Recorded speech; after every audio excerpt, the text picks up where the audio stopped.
ஓரணியில் தமிழ்நாடு அந்த பக்கம், இந்த பக்கம் வந்து பேரணியில் தமிழ்நாடு. சமஸ்தான் இன்ஃபோடெக் பிரைவேட் லிமிடெட் இந்த ஆப்பை வந்து கிரியேட் பண்ணி செஞ்சிருக்கிறாங்க. யார் இந்த நிறுவனம் அப்படிங்கிறத தேடி போனோம்னா 2011 எலெக்ஷன் கேண்டிடேட்டா இருந்திருக்கிறார்.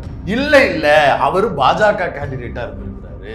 அவர்களுடைய கட்சியினுடைய டீடைல்ஸ், தரவுகள் இது எல்லாவற்றையும் கைப்பற்ற வேண்டும் என்கிற நோக்கத்தோடு பாஜகவில் இருக்கக்கூடிய பிரமுகர் ஒருவர் அந்த ஆப்பை கிரியேட் பண்ணியிருக்கிறாரா அப்படிங்கிற சந்தேகம். அது எப்படி ராஜா, பாஜக காரனா பார்த்து உங்களுக்கு தொழில் கொடுப்பாங்க? அது என்ன வேடதாரிகள், கபட வேடதாரிகள்.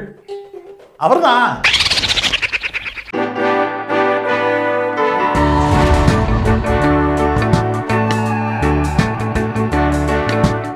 ஆணவ படுகொலைக்கு ஆதரவா அண்ணன் வந்துட்டாரா இல்லையா? யார், விஜயா? வரமாட்டாரு. இன்னைக்கு ஏதோ கூட்டம் நடந்துச்சு, நான் கவனிக்கல. இன்னைக்கு ஏதோ கூட்டம் நடந்துச்சு, பேசினாங்களா? பேசவே இல்லை. எப்பவும் கரண்ட் அஃபேர்ஸ் குறித்து பேசுவாங்கல்ல, அப்படி போற போக்குள்ள நம்ம சொல்லிட்டு போகலன்னா நல்லா இருக்காது அப்படின்னு. இல்ல அந்த கூட்டத்துக்கு போனாலே முன்னாடி இருக்கிற சேனல்காரங்க வந்து சொல்லுவாங்க, ஏன் இன்னைக்கு இருக்கிறதையாவது பேசுங்க அப்படின்னு. அது வந்து மக்கள் போற வழியில, பப்ளிக் இருக்கக்கூடிய வழியில வர்றவங்களுக்கு தான் அவரை பிடிச்சி அப்படி நிப்பாட்ட முடியும். வான்வித் சில்வர் ஸ்பூன் எப்போ இல்லை, இப்போ நம்மளே ஒரு கூட்டத்துக்கு போறோம் அப்படின்னா பத்திரிக்கைக்காரங்களோ அல்லது ஆதரவாளர்களோ கூட்டத்துக்கு வந்தவங்களோ, தோழர் இந்த விஷயங்கள்லாம் இருக்கு, மறந்துடாதீங்கன்னு ஒரு 10-15 பேராவது வந்து நினைவுபடுத்துவாங்க. ஏன்னா மனிதர்களோட உரையாடுவீங்கல்ல, வேற யாரு கூடங்க உரையாடுவாங்க? அதான் விஜய்கிட்ட கேளுங்க. அப்ப விஜய் மனிதர்களோட உரையாடுவதே கிடையாது, மைக்கு கிட்ட உரையாடுவாரு. அவர் புதுசா வாங்கி வச்சிருக்கிற அந்த ஃபிளிப் மாடல் மொபைல் போனை எடுத்துக்கிட்டு, டேப் மாதிரி எடுத்துக்கிட்டு அதோடு உரையாடுவாரு. அட்மினை கூப்பிட்டு போஸ்ட் போட சொல்லுவாரு. அதை தவிர்த்துட்டு அவருக்கான உரையாடலே நிகழாதுல்ல. அதனால அவர்கிட்ட யாரும் கேட்கவும் போறதில்ல, அவரும் வழக்கம் போல எதுக்கும் பதில் சொல்ல போறதே கிடையாது. இன்னும் சொல்ல போனா இது சாதி பிரச்சனை அல்ல, இது வேறு மாதிரியான மனித பிரச்சனை அப்படின்னு உருட்டுவதற்கு டங்க் ரோல் ஆகி ஆதவர்ஜனா வழக்கம் போல வளரிட்டு போனாரு. ஒரு பெரிய இஷ்யூவை, இந்த முக்கியமா தமிழ்நாட்டு அரசியல்ல பேச வேண்டிய ஒரு பிரச்சனை குறித்து விஜய் பேசாமல் கடந்து போகிறார். இப்போது வரை பேசவே இல்லையா? அந்த மேட்டரை பத்தியே பேசல. இன்னைக்கு நடந்து கூட்டத்தை பார்த்தேன், அறிவிப்பு பார்த்தேன். நான் வேற செய்திகள் இருந்ததுனால இந்த செய்தியை கவனிக்கல, வரவே இல்லை. வாயிலிருந்து ஒரு வார்த்தை கூட ஆணவ கொலைன்னு வரல. இந்த இஷ்யூ இப்படி ஒன்று நடந்ததாவே அவர் டிக்ளேர் பண்ணவும் இல்லை, அதை பேசவும் இல்லை. வழக்கம் போல லவ் யூனே அப்படின்னாங்க. ஆரம்பிச்ச உடனே லவ் யூ டூ பண்ணாரு. அப்புறம் எழுதி வீட்டுக்கு முன்னாடி அந்த கண்ணாடியில் நம்ம வந்து ட்ரெஸ்ஸிங் லவ் யூ டூ ரெண்டு வகையா சொல்லலாம். லவ் யூ டூ அப்படி சொல்லலாம், அல்லனா லவ் யூ டூ அப்படி சொல்லுவார் அவரு. அப்படிதான் அவருக்கு அவ்வளவுதான மாடுலேஷன் அவருக்கு. மெதுவா சொன்னாரு, ஏன்னா கொஞ்சம் இயர்லியா கொஞ்சம் வந்துட்டதுனால லவ் யூ டூப்பா அப்படின்னாரு. அவர் வந்த உடனே அப்படியே வழக்கம் போல சேனல்ஸ் இருக்குல்ல, அவர் செய்த காரியம், இது செய்த காரியம், குனிஞ்சதலையோட வந்து அப்படியே எல்லாத்துக்கும் மாலையை போட்டுட்டு குனிஞ்சதலையோட மேடையில் ஏறி நின்றுக்கிட்டு குனிஞ்சதலையோட கொடுக்குற குங்குமம் போட்டு வாங்கி பாக்கெட்டில் வைக்கிறது, குனிஞ்சதலையோட அப்படியே மைக்கு தூக்கி ஓரமாக வைக்கிறது. முன்னாடி இருக்கிறவங்கலாம் மனிதர்கள் பார்த்துடக்கூடாதுல்ல, ஏன்னா நம்மளுக்கு மனித வாடையே ஆகாதுல்ல. அப்படியே குனிஞ்சு நின்றுக்கிட்டு இப்படி பார்த்துட்டு ஆப்போசிட்ல ஏன் ஒரு மாதிரி வியர்டா ரியாக்ட் பண்றாப்ல? அவ்வளவுதாங்க மனிதர். திடீர்னு கூட்டத்தை பாக்குறவருங்க அவர் என்னைக்குமே அந்த சினிமால ஒரு 15 பேர் 20 பேரை வச்சு ஒரு மாஸ்டர் படத்துல செல்ஃபி எடுத்தப்பெல்லாம் பார்த்திருக்கேன். அப்ப வந்து ஒரு இயல்பு தன்மை இருந்தது. ஆமா, கட்டாயப்படுத்தி கூட்டி வந்து வைக்கும் போது வேற வழி இல்லை, அப்படித்தானே இருக்க முடியும். கல்யாணம் யாரோட, அதை பத்தி தான் இப்ப பேச போறோம். ஆப் ஒன்னு ரிலீஸ் பண்றேன் அப்படின்னு. அதுக்கு முன்னாடி இப்ப இதை கேட்கறதுனால நீங்க பேசிட்டு, இப்ப நம்ம ஆட்களே என்ன பண்ணிடுறாங்க, சண்டை ஆன்லைன்ல சண்டை, கருப்பு சட்டை, நீல சட்டை, சிவப்பு சட்டை, மறுபடியும் சட்டை போட ஆரம்பிச்சிட்டாங்க எல்லாம். அதெல்லாம் விஷயம் தெரிஞ்ச ஆட்கள்லாம் அதை செய்ய மாட்டாங்க. சட்டையை போட்டுக்கிட்டு, ஏ கருப்பு சட்டையே நீ பேசுனியா, ஏ நீல சட்டையே நீ அப்படி, ஏ சிவப்பு சட்டையே நீ பேசுனியா, எல்லா சட்டக்காரனும் அந்த வெறியை கண்டிச்சுக்கிட்டு தான் இருக்கிறான். ஆனா அதை பேச வேண்டிய நேரத்துல ஏ அந்த சட்டக்காரனே, ஏ இந்த சட்டக்காரனேன்னு சண்டை போட்டு சாதி வெறிக்காரர்களை பற்றி பேச வேண்டிய நேரத்தில் பேசாமல் இருப்பது யாருக்கு சாதகமாக முடியும் என்பதை மனதில் வைத்துக்கொண்டு நாம் செயல்பட வேண்டுமாறு எல்லா தோழர்களையும் எல்லா சட்டைக்காரர்களையும் பணிவன்போடு கேட்டுக்கொள்வோம். இப்ப விஜய் எதுக்கு இன்னைக்கு திடீர்னு மக்கள் மத்தியில அப்பியரன்ஸ்க்கு வந்தாரு அப்படின்னா, ஆமா என்ன இவங்க வந்து முந்தின நாள்லாம் அறிவிக்க மாட்டாங்க செய்தியை, அன்னைக்கு காலையில தான் பண்ணுவாங்க. சொல்லிட்டாங்க ஆப் வெளியிடுறது சொல்லியிருந்தாங்க. ஆக்சுவலா ஒரு தேதி சொல்லியிருந்தாங்க. அந்த தேதியில வெளியாக வேண்டிய ஆப் வந்து தொழில்நுட்ப காரணங்களால் வெளியாகல, நாங்க வந்து சில ஒர்க் பண்ணிட்டு இருக்கோம் அப்படின்னாங்க. எதுவும் பேமெண்ட் பிரச்சனையா அந்த ஓனரோட அப்படிங்கறதெல்லாம் குறித்து சில தகவல்கள் வரும். அப்புறம் அது மாதிரி விஷயங்கள்லாம் தேவையில்லாம கசிய விடப்படாமல் அந்த பிரச்சனை என்னவோ அதை பார்த்து, இவருக்கும் அந்த ஓனருக்கு இருக்கிற நெருக்கம் வந்து பேமெண்ட் தொடர்பா இருக்கிற மாதிரி தெரியலையே, அங்க வேற ஒரு சட்ட கலர் வருது. அதுதான் மேட்ரே. என்னன்னா தாவேகா ஒரு ஆப்பை ரிலீஸ் பண்ணியிருந்தாங்க. இதற்கு முன்பாக ஒன்னு ரிலீஸ் பண்ணாருல்ல, ஆமா அப்பே ஆப் இருந்துச்சுல, வந்துச்சுல. ஆமா, அந்த ஆப் நேரடி ஆப்பா இல்லாம டெலிகிராம் பாட்டு, வாட்ஸ்அப் பாட்டு மூலமா ஏபிகேவா உள்ள போய் அதுக்கு பிறகு அதை ரிஜிஸ்டர் பண்ற மாதிரி, அப்போ ஓடிபி கேட்டு அதை ரிஜிஸ்டர் பண்றதா தான் வச்சிருந்தாங்க. அதான் அந்த திருட்டு வேலை பாக்குறவங்க மால்வேர் இறக்குவாங்கல்ல, அது மாதிரியே பண்ணிட்டு இருந்தாங்கல்ல. இப்ப அதை வந்து ஆப்பா மாத்தியே கொடுக்குறோம் அப்படிங்கிறதுக்காக கொண்டு வந்திருக்கிறாங்க. ஏற்கனவே அந்த விஜய் வந்து ஒரு படத்தோட கெட்டப்னு நினைக்கிறேன், மீச இல்லாம வெள்ளையா இருப்பாரு, பின்னாடி முடி அதிகமா இருக்கும், ஒரு ஒயிட் ஷர்ட் போட்டு இப்படி வந்து இதுல எல்லாரும் நினைஞ்சுக்கங்க. அது வந்து இந்த படம், அது என்ன கோட்டு அந்த குட்டி பையன் கெட்டப் போடுறதுக்காக மூஞ்சிக்காக அதை ரெடி பண்ணாரு. கரெக்ட், மறந்துட்டேன். அதை எடுத்துட்டு வந்து காட்டினப்ப உறுதிமொழி இருந்துச்சு, உறுதிமொழியோட நீங்க விருப்பம் இருந்தால் அதில் சேருங்கன்னு சொல்லியிருந்தாரு. அப்பயே தாவேகாவை சார்ந்த நபர்கள் பல பேர் 1 கோடி நாங்கள் தொட்டுட்டோம், 1.5 கோடியை நாங்கள் தொட்டுட்டோம்னு சொல்லிட்டேன். இதுக்கு மேலே புதுசாக நீ யாரை வந்து திரட்ட போறேன்னு எனக்கு தெரியல, அது வேற, அது தனி சப்ஜெக்ட். இதில் பழைய நபர்கள் ஏற்கனவே உறுப்பினர்களாக சேர்ந்தவர்களுக்கு வந்து அதில் நிறைய குளறுபடிகள் இருக்கு. ஃபோன் நம்பர், அப்பாவோட ஃபோன் நம்பரையே வாங்கி போட்டுட்டு அவன் ஓட்டர் ஐடின்னு எடுத்து போட்டுட்டு இருக்கலாம். அந்த பிரச்சனையெல்லாம் தாண்டி தான் நீ 1 கோடி 1.5 கோடின்னு பேட்ச் ஒர்க் பார்த்துட்டு இருந்தேன். எனக்கு என்ன கேள்வினா, இந்த ஓரணியில் தமிழ்நாடுன்னு சொல்லி மு.க. ஸ்டாலின் அவர்கள் திமுக சார்பாக 2 கோடி பேர் சேர்ந்துட்டாங்கன்னு அறிவிப்பு கொடுத்துட்டாரு. இந்த பக்கம் அதிமுக அம்மையார் ஜெயலலிதா காலத்துல இருந்து 1.5 கோடி தொண்டர்கள் அப்படின்னு அவங்க வருஷத்துக்கு 1/2 கோடி ஏத்திக்கிட்டே அவங்க 2 கோடி, இவங்க 1.5 கோடி. இல்லைங்க, அவங்களுக்கெல்லாம் பூத் லெவல்ல நிர்வாகிகள் இருக்கிறாங்க. அவ்வளவுதான் போகாதீங்க, எனக்கு நம்பர்ஸ் மட்டும் சொல்லுங்க. 2 கோடி 1.5 கோடி முடிஞ்சு போச்சே. 6 கோடி யாரா நீங்க? யார எல்லாரும் உங்க கட்சியில இருக்கணும்னா ஓட்டு போடுறவன் எத்தனை பேர்னா இருப்பா? ஜனத்தொகை ராமதாஸ் எல்லாம் வன்னியர்களே 1.5 கோடி பேருன்றாரு. அப்ப அதுல வாக்காளர்கள் எவ்வளவு பேர் அவர் கட்சியில இருப்பாங்க? என்ன சொல்ல வர? அப்ப தமிழ்நாடு. அப்புறம் இன்னொன்னு என்னன்னா, ஒரு நொடியில் 18,000 பேர் சேர வாய்ப்பு இருக்கான். ஒரே நாள்ல 15 ஆளை சேர்த்துட்டு இந்த பாகிஸ்தான்ல இருக்கிறவங்க ஒரு நொடியில 18,000 பேர் சேரும் அளவிற்கு இந்த ஆப் இருக்கு. சரி, இந்த யூடியூப்ல ஹேங் ஆகாம இருக்கிற வீடியோஸ் வியூஸ் போகிறது அப்படின்னு விளம்பரப்படுத்துவாங்கல்ல, அந்த பழக்க தோஷத்துல விளம்பரப்படுத்திட்டாங்க. இந்த வீடியோ மில்லியன்ஸ்ல தெரிச்சுக்கிட்டு போகுது. என்னடா இது, கட்சிக்கு தானே ஆள் சேர்க்கிறீங்க? இப்படியாக ஒரு நகைச்சுவை பொருளாகவே அந்த ஆப் வந்து வந்தது. நம்ம இதில் கவனிச்சது என்ன அப்படின்னா, எப்போவுமே கூகுள் பிளே ஸ்டோரில் அந்த ஆப் வந்ததற்கு பிறகு ஆப்புடைய நிறுவனம் எந்த நிறுவனத்திலிருந்து அதை ஏற்பாடு காட்டும் அப்படிங்கிறத காட்டும். தமிழக வெற்றி கழகமா? இல்லை, வாய்ஸ் ஆஃப் காமனா கூட இருந்திருக்கலாம். ஏன்னா அந்த கட்சிக்காரராக இருக்கிறாரு, அதனால அவர் அதை செஞ்சிருக்கிறாருன்னு சொல்லலாம். சமஸ்தான் இன்ஃபோடெக் பிரைவேட் லிமிடெட் அப்படிங்கிற கம்பெனி இந்த ஆப்பை வந்து கிரியேட் பண்ணி செஞ்சிருக்கிறாங்க அப்படிங்கிற தகவல். யார் இந்த நிறுவனம் அப்படிங்கிறத தேடி போனோம்னா அங்கதான் சுவாரஸ்யமான பல சம்பவங்கள் நம்மளுக்கு கிடைக்கும். அதுக்கு ஒரு ஓனர் இருப்பாங்க, 1-2 பேர் இருப்பாங்க. அதுல என்ன செய்தி சொல்லிடுறேன். யார் அவர் பெயர் அப்படின்னா சுப்பிரமணியம் முத்துசாமி என்கிற நபர். அதே போல நிர்மலா சுப்பிரமணியம் அப்படிங்கிறவங்க 2 பேர் வந்து டைரக்டர்ஸா, போர்ட் ஆஃப் டைரக்டர்ஸா அதுல இருக்கிறாங்க. சுப்பிரமணி மற்றும் நிர்மலா இவங்க 2 பேரும் அதுல இருக்கிறாங்க. நிர்மலா சுப்பிரமணி, அதுலதான் எனக்கும் கொஞ்சம் டவுட் வந்தது. நிர்மலானா அப்படின்னோடனே யார் இந்த சுப்பிரமணியம் முத்துசாமி அப்படிங்கிறவரை நம்ம தேடி போவோமே அப்படின்னு சொல்லிட்டு தேடி போனா, அது என்னடான்னா திடீர்னு எலெக்ஷன் டீட்டெயில்ஸுக்குள்ள எல்லாம் போச்சு. ஓ, பெரிய புள்ளி போல் இருக்கு, யாரா அவரு அப்படின்னு தேடி பார்த்தா, அவர் வந்து திருச்சியில் இருக்கக்கூடிய மணச்சநல்லூர் தொகுதியில 2011 எலெக்ஷன் கேண்டிடேட்டா இருந்திருக்கிறார். கேண்டிடேட்னா நான் கூட சரி ரைட்டு, ஒரு பிசினஸ் மேனா இருப்பாரு, சுயேட்சையா நின்று இருப்பாரு, அதனால அவர் என்ன யார் வேணாலும் இந்திய ஜனநாயகத்துல யார் வேணாலும் நிக்கலாமே அப்படின்னா, இல்ல அவரு பாஜக கேண்டிடேட்டா இருந்திருக்கிறாரு. அதோடு மட்டுமல்லாம 2015 வளர்மதி அவர்களை எதிர்த்து போட்டியிட்ட ஸ்ரீரங்கம் இடைத்தேர்தலுடைய பாஜக கேண்டிடேட், எந்த வளர்மதி? அதிமுக வளர்மதி, அவர்களுக்கு எதிராக போட்டியிட்டு தேர்தலில் தோல்வி அடைந்த கேண்டிடேட்டு, நான் பிஜேபியாக போட்டியிட்டவர் இதே சுப்பிரமணியம் முத்துசாமி அவர்கள். இவரு திருச்சி பக்கத்துல காலேஜ்கள் வைத்திருக்கிறார். காலேஜ் வாசல்ல எங்க அண்ணன் மாதிரி கல் வச்சிருக்காங்க. 2-3 காலேஜ், பெரிய நிறுவனங்கள்லாம் வைத்திருக்கக்கூடியவர். இவர் வந்து 2013 அதுல ஆக்ஸ்போர்ட் இந்த பைபாஸ்ல ஒண்ணு வருமே போறவில்லை, அதுவா? நான் வந்து மதுரையில போயிருந்தப்ப கவுன்சிலிங் விஷயமா பேசும்போது ஒரு பையன் சொன்னான், அண்ணே நான் ஆக்ஸ்போர்ட்ல படிக்கிறேன். ஆக்ஸ்போர்ட்ல படிக்கிறேன் திருச்சி.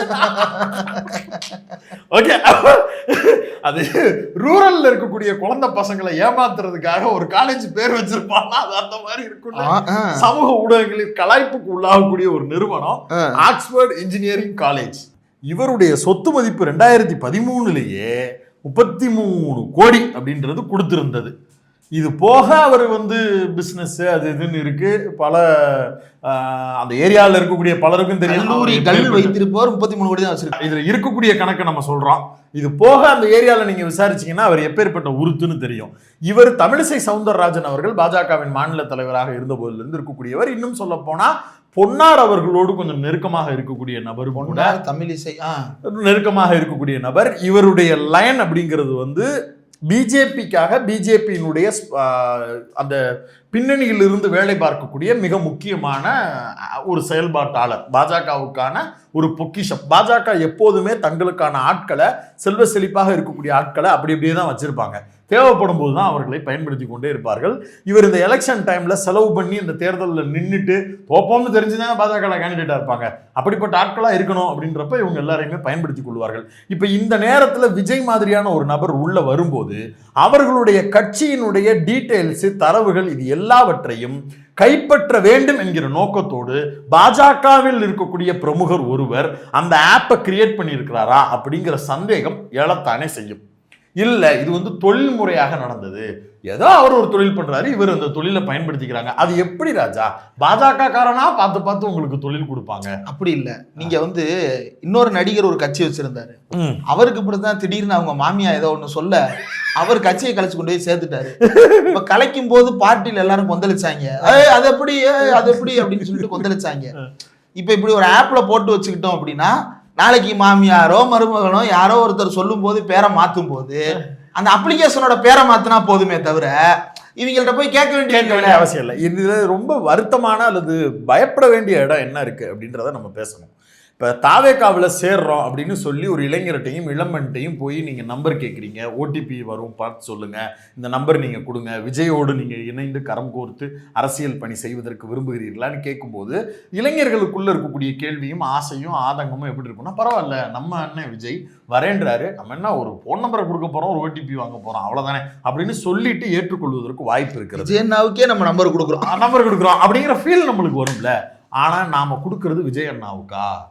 அந்த ஆப்பை முழுவதுமாக கண்ட்ரோல் பண்ணக்கூடிய அத்தாரிட்டேரியனே, ஓனரே பாஜகவின் நபர் அப்படின்னா நேரடியாக பாஜக காரர் ஒருத்தர் உங்கள்கிட்ட ஒரு உதாரணத்துக்கு அண்ணாமலை உங்கள்கிட்ட ஓடிபி வரும், நீங்க பாஜகவில் இணைய விரும்புகிறீர்கள் அப்படின்னு தமிழிசை சவுந்தரராஜனோ அண்ணாமலையோ நயினார் நாகேந்திரனோ உங்கள்கிட்ட ஃபோன் கேட்டா அந்த பக்கத்துல நீங்க நிப்பீங்களா? முதல்ல மனசாட்சியோட சொல்லுங்க.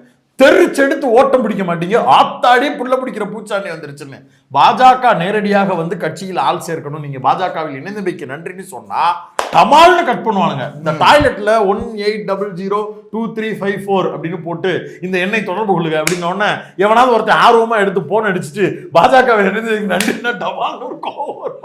இதெல்லாம் ஏண்டா அந்த பாத்திரம்ல என்னென்ன நம்பர்லாம் எழுதி வச்சிருக்காங்க, அங்க போய் கட்சியில சேர்றதுக்கு ஒரு நம்பர் எழுதி, கட்சியில சேர்றதுன்னு சொல்லியிருந்தா அவன் கால் பண்ணிருக்கவே மாட்டான்.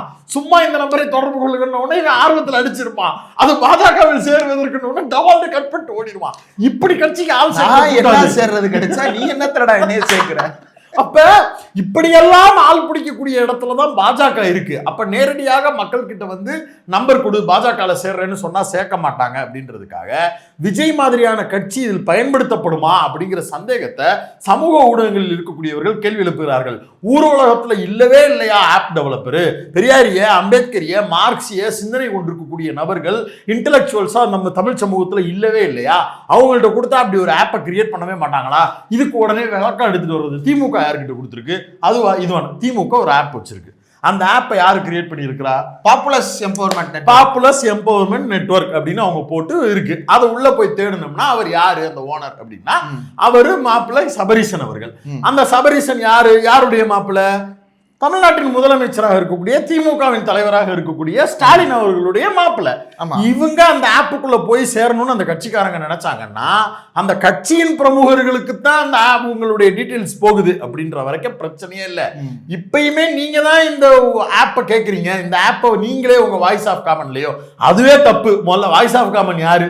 அவர் போன வாரம் வரைக்கும் வேற ஒரு கட்சியில இருந்தவர், இன்னைக்கு புதுசா இன்னைக்கு உங்க கட்சியில இருக்காரு, நாளைக்கு உங்க கட்சியில இருப்பாருன்றதுக்கு என்ன உத்தரவாதம் இருக்கு? விஜய் பேர்லயே ஒரு ஆர்கனைசேஷன் ஆரம்பிச்சு அல்லது அவருடைய பிரைவேட் லிமிடெட் ஒரு நிறுவனமோ அவருக்கு நம்பகத்தன்மை உள்ள ஒரு நிறுவனமோ இந்த வேலையை செஞ்சிருந்தா இது சந்தேகத்தை எழுப்பவே எழுப்பாது. இதற்கு ஒரு கேள்வியே வரப்போறது இல்லை.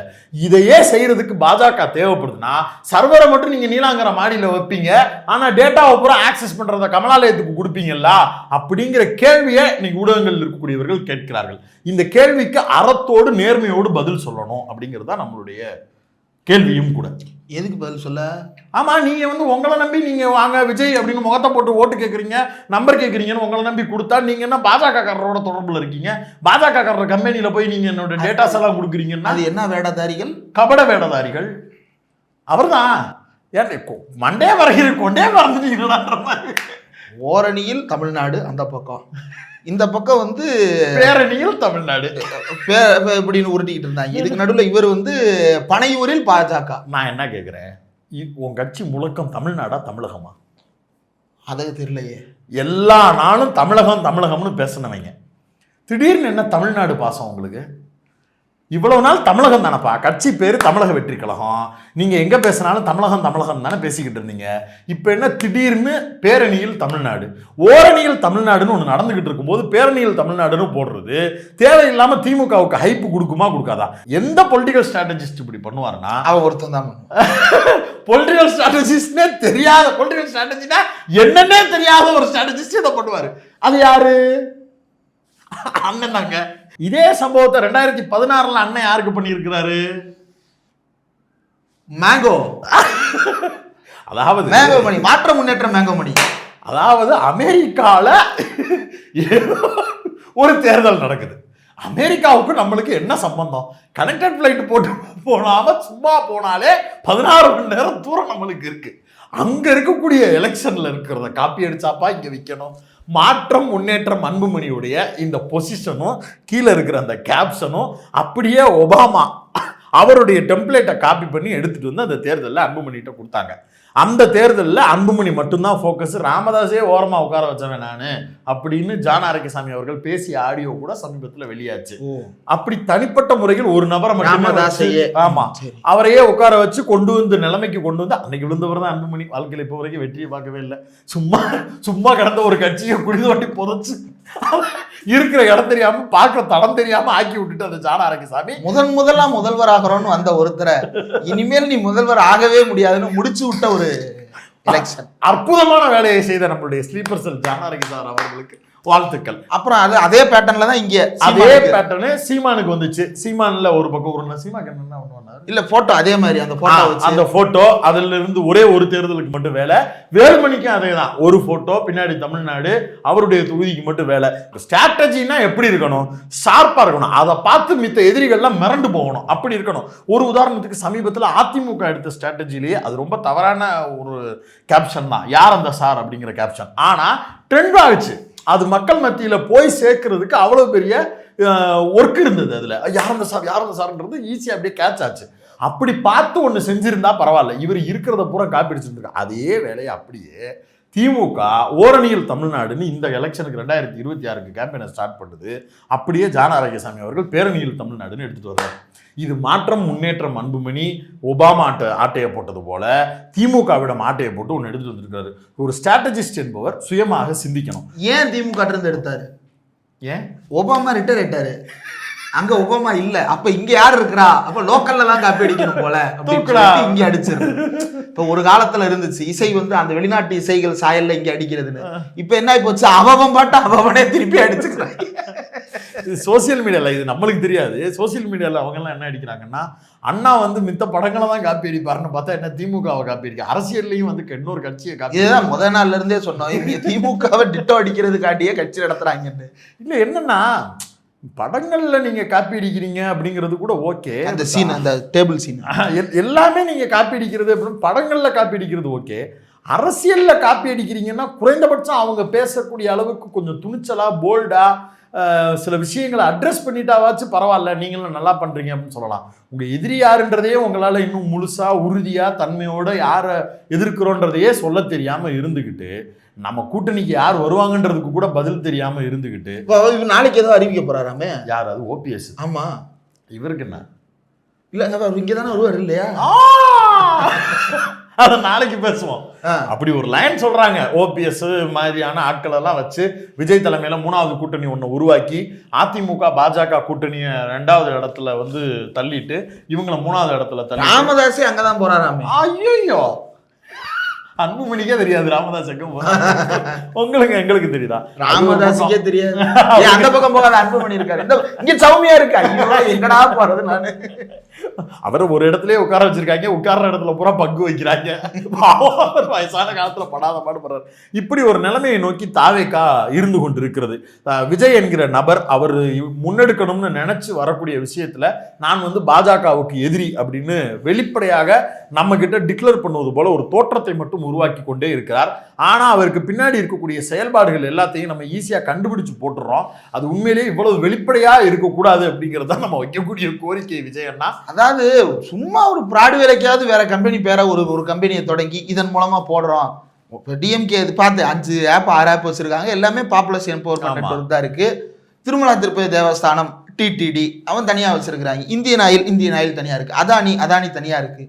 அவன் பேர்ல தான் ஆப் இருக்கு. முதல் முறையாக சொந்த கட்சிக்கு எவனோ ஒரு தன் ஆப் ரெடி பண்ணி வாங்கின ஒரே ஆள் இவர் தான். சொந்த கட்சின்னு உங்கள்கிட்ட சொன்னாரு.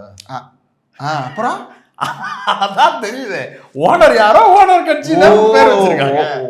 ஆப் வந்து அதனுடைய ஓனர்கள் தான் உருவாக்குவாங்க, ஓனர்கள் நடத்துறாங்க அப்படின்ற சந்தேகம் வெளியில் இருக்கிறது. அது வந்து உண்மையாகவே எல்லா ஆதாரங்களோடையும் வெளிவருகிறது. இவர் தான் ஓனர், இந்த கட்சியின் பின்புலத்தோடு இருக்கிறார், இவர் பின்னாரு அப்படிங்கிறது. இப்போது வரை அந்த நபர் பாஜகவிலிருந்து தான் வெளியேறியதாவோ தனக்கும் பாஜகவுக்கும் தொடர்பு இல்லாததாகவோ எங்கேயாவது ஒரு இடத்துல நீங்க செய்தி பார்த்துருக்கீங்களா? கிடையாது. அப்ப அந்த நபரோடு உங்களுக்கு என்ன தொடர்பு இருக்கிறது? அந்த நபரோடு தொழில் முறையில் மட்டும் உங்களுக்கு ஒப்பந்தம் இருக்கிறது. அது எப்படி தொழில்முறை ஒப்பந்தம்? என்ன தொழில்முறை ஒப்பந்தம்? நான் உங்களை நம்பி என்னுடைய ஓடிபி, என்னுடைய போன் நம்பர் எல்லாத்தையும் கொடுத்துட்டு என்னுடைய குடும்ப உறுப்பினர்கள் யார் யாருங்கிற டீட்டெயிலாம் நீங்க கேட்டு வாங்கிட்டு அதை பாஜகவின் பிரமுகராக இருக்கக்கூடிய ஒருத்தருடைய கம்பெனிகிட்ட தான் நீங்க சேவ் பண்ணி வைப்பீங்கன்னா, நான் நேரடியா பாஜகவுக்கு கொடுத்த பொருளாலாம் ஆகுது, என்னுடைய குடும்ப விவரங்கள் அங்கெல்லாம் போகுது. அதை எதுக்கு நான் கொடுக்கணும்? அந்த தகவல் எப்படி அவருக்கு போகலாம்? இந்த கேள்வி நியாயமான கேள்வி தானே. இது நிறுவனம் தொழில்முறையாக ஒப்பந்தம், தொழில்முறையா நீங்க உங்க பனையூர் அலுவலகத்தை சேஃப்டி பண்ணக்கூடிய அந்த மெஷின் அது எல்லாத்தையும் நான் இந்த தனியார் நிறுவனத்திட்ட கொடுத்துருக்கிறேன், அந்த ஆப்பை சேவ் பண்றதுக்காக இவங்க இருக்கிறாங்கன்னா அது உங்க தொழில். நீங்க புதுசா ஆரம்பிச்சிருக்கக்கூடிய அந்த பிரஸ்டீஜ் கட்டடத்தில் இருக்கக்கூடிய அந்த பில்டிங்ல வரக்கூடிய எம்ப்ளாயிஸ் பூராத்தையும் டிடெக்ட் பண்றதுக்கு இருக்கக்கூடிய அந்த சாஃப்ட்வேரை ரெடி பண்ணி கொடுத்தது இந்த கம்பெனி அப்படின்னா அது உங்க எம்ப்ளாயி, பிரச்சனையே கிடையாது. நான் வந்து ஜனம், உங்களுக்கு நீங்க ஓட்டு போடலாம் அப்படிங்கிற எண்ணம், அவ்வளவுதான். அதுக்காக என்னுடைய குடும்ப நம்பர் வாங்குவீங்க, அந்த நம்பர்ல இருந்து 4 பேரோட டீட்டெயில் வாங்குவீங்க, இது எல்லாத்தையும் பாஜகக்காரர்கிட்டயே கொடுத்து வைப்பீங்க. எந்த ஒரு தொழில்காரனும் அப்பா கல்லாப்பட்டி சாவியை கொண்டு போய் கொடுக்க மாட்டான்டா. அதாவது ஒரு முதலமைச்சர் ஒரு பிரதமரை பார்க்கிறது கபட வேடம். தமிழ்நாட்டுக்கு வருகின்ற ஒரு பிரதமரை ஒரு புரோட்டோகாலின் அடிப்படையில் ஒரு அமைச்சர் போய் பார்க்கிறது கபட நாடகம். இப்படி ஒரு துணை முதலமைச்சர் ஒரு பிரதமரை பார்க்கிறது வந்து கபட நாடகம். ஆனா நான் பாஜக காரன்ட்ட பண்ணா அது தொழில்முறை. நல்லா இருக்குல்ல, புதுசா இருக்கனே, நல்ல உருட்டுனே. இத சினிமாவில் கூட நம்ம ஆளுங்க நம்ப மாட்டாங்கண்ணே. அதனாலதான் நீங்க எடுத்து காப்பி பண்ற படம் ஓடாது. நல்லா நிதானமாக வச்சு யோசிச்சு ஒரு படம் பண்ணா ஓடுது இல்ல. அந்த வேல்யூ நிரந்தரமான வேல்யூ, அந்த வேல்யூ உங்களுக்கு கிடையாது. ஏன்னா உங்க கூட சேர்த்து இருக்கிற சேர்க்கை அப்படி. பார்ப்போம். இந்த முட்டுச்சந்திரனை பாட்ட போறாங்களோ.